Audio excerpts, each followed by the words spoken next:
Hey friends, it's Elizabeth here from the Everyday Storyteller, and I am coming at you with a process video for the Ali Edwards Rome Story Kit.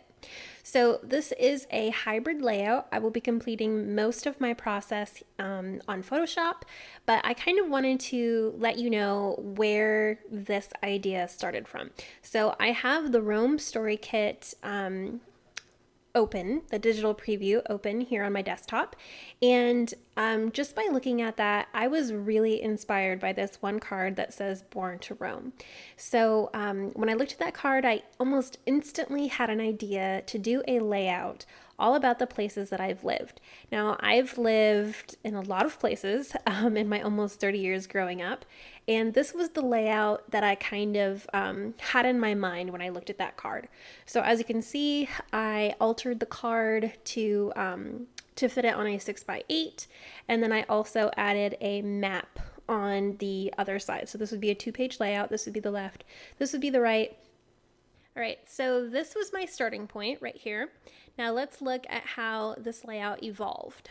So this is the layout that I ended up going with. As you can see, I have photos here on the left side. I have journaling plus my map, which the map, the journaling, and the photos were the three things that I really wanted to include in this layout because I loved the idea of having a map transparent piece over my journaling, and I really wanted to add all the photos from the places that I've been.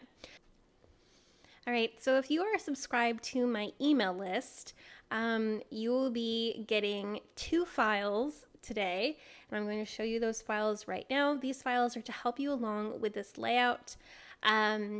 There's the Wander layout left, which is the left side, the photo side of this Rome Story Kit layout.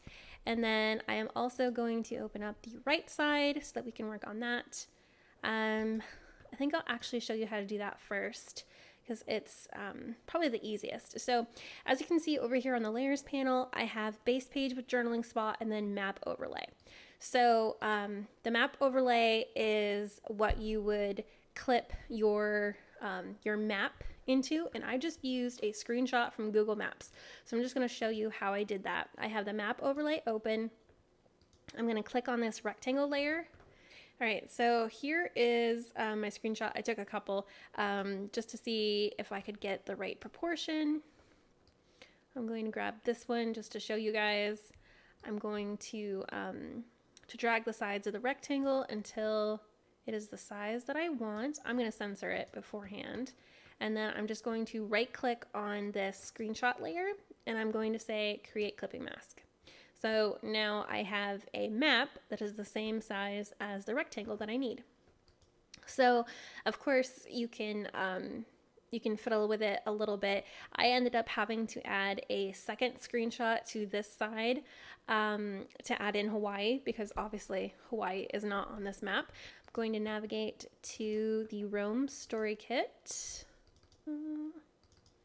So it's under acrylic icons. And I love that they come as little PNGs. I am going to actually put...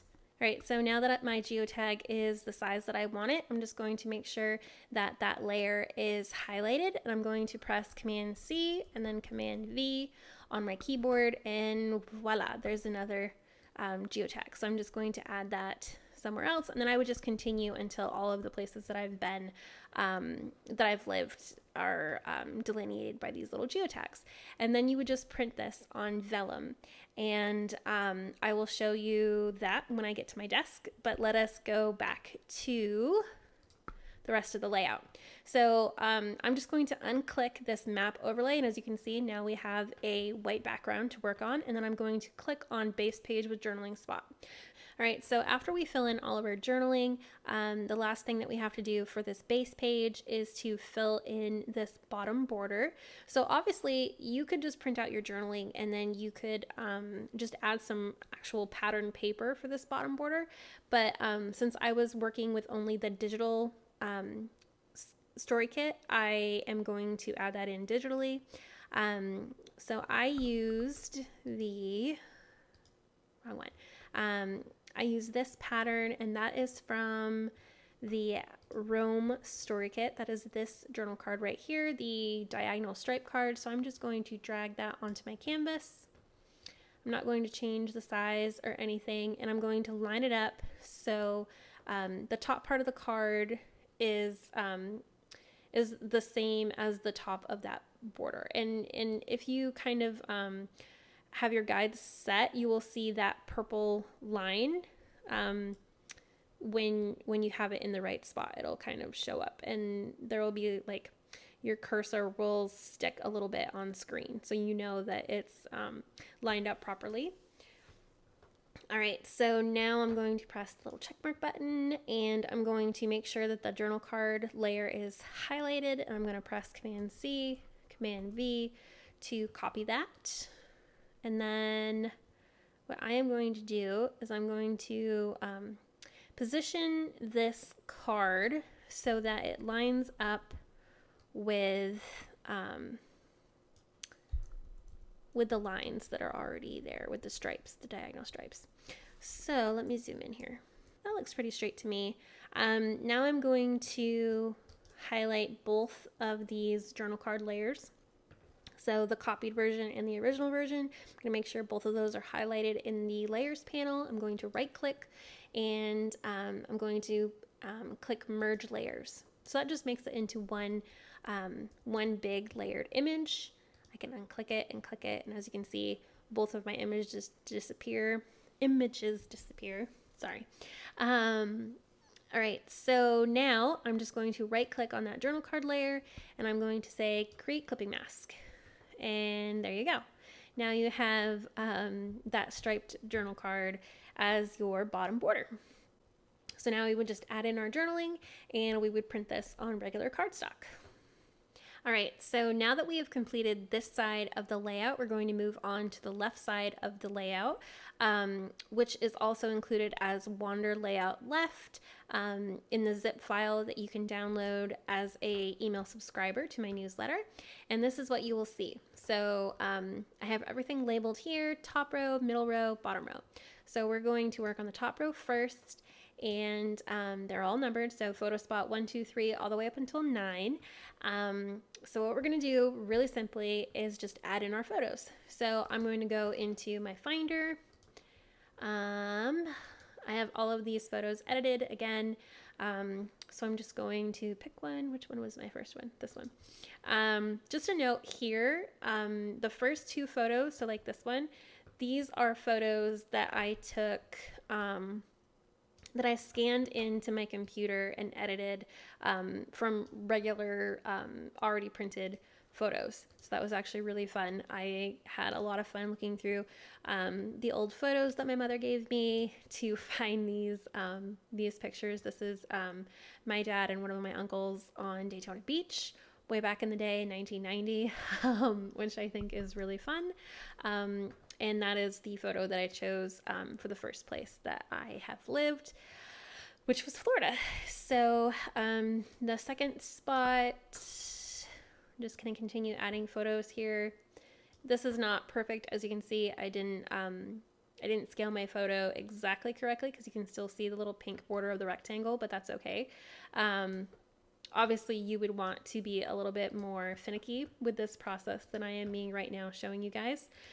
All right, so all you want to do to add your photos into this template is make sure that you have clicked on the photo spot that you want to add your photo into. So for me, it would be this one, which is photo spot 3. Make sure that layer is highlighted.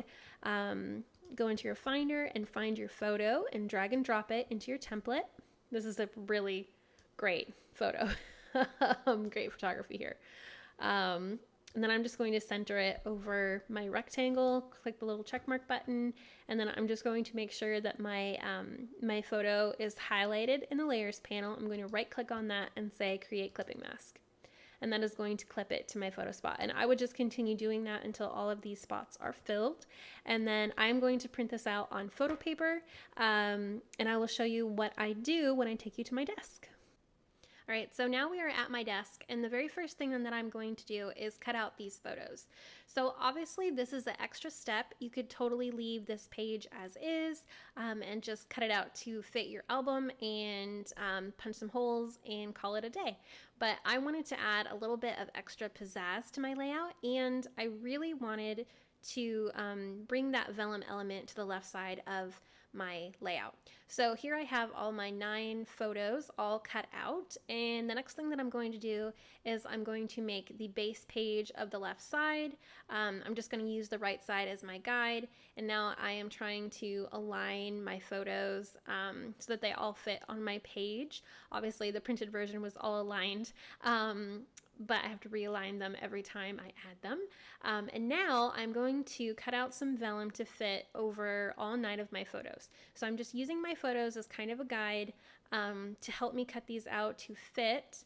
I am notoriously bad at cutting things, even with a paper trimmer. So I always end up having to use my scissors to kind of finesse it a little bit. But I did get it all done, and now I am going to stamp on those little vellum pieces. So I am using this Ali Edwards sans serif stamp set. I'm not sure what it's called, and I will try to see if it's still available in her shop. But I'm going to use that to stamp out the abbreviations for all of the states that those photos were taken. So all of the states that I've lived. So I'm going to use black StazOn ink for that. And the reason that I use StazOn is just personal preference. I have some Crafters ink, I have some Studio Calico ink, I have Ali Edwards ink, but I just really like StazOn, especially on vellum. I know that it won't budge no matter what, and it won't smudge either. So that's always good. So you might have noticed things skip forward a little bit. My battery cut out on my camera, but I did leave a couple of photos to show you my process. So I just adjusted the vellum on top of the photo so that it would kind of be aligned together, and now I am just eyeballing the middle of the photo and using just a regular old sewing needle to poke a hole into the vellum plus the photo, and then I'm going to carefully insert the brad into that little hole. As you can see, it's kind of a fiddly process, but I think it works out really well. So there's the finished product. It's really fun to be able to have that extra layer. So again, all I'm doing is I'm just aligning the vellum and the photo together, and then just using a regular sewing needle to kind of to pierce the hole, and then to make it a little bit wider by fidgeting it. So these brads are, I think they're miniature brads. I saw them on one of Allie's projects for her story kits a while back, and I knew as soon as I saw them that I had to have them because they are perfect for projects like this. So here I am cutting my photo and my vellum because nothing ever fits. So I always have to trim. But there are my 9 photos with their vellum overlay, and I'm also going to do the exact same process for my map to attach it to my base page. So I'm just making a hole, wiggling my needle around to make it a little bit bigger, and then inserting my brad. This one was a little harder just because it was really easy to insert the hole in like a fraction of an inch in the wrong place and then have the map come out crooked, but I fixed that. And now I'm just going to adhere all of my photos to the left side of my page. I'm just trying to figure out the best way to align them. I'm going to insert it into my album so that I know how much margin to leave, because that's really important. And once I have that all laid down, I'm going to just attach my photos with the vellum overlay with my glue runner.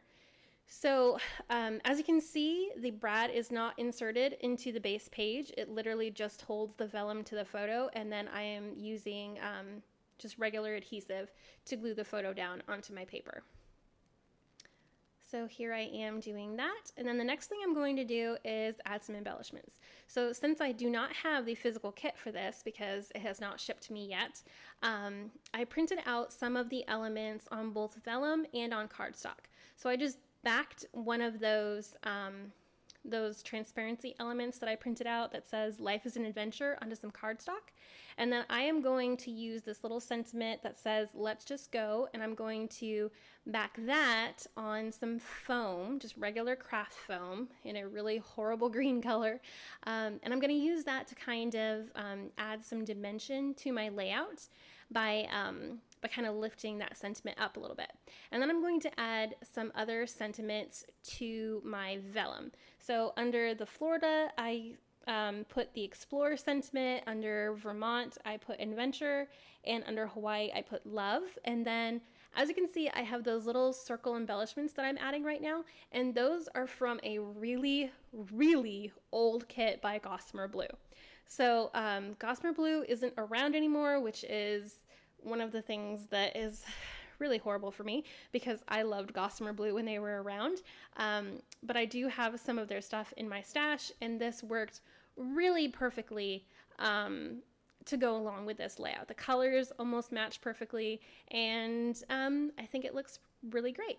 So here's my finished layout. I'm just giving you a closer look, and I'm really excited for how it turned out, and I can't wait to see what you guys do with the Photoshop templates. Have a great day. Bye.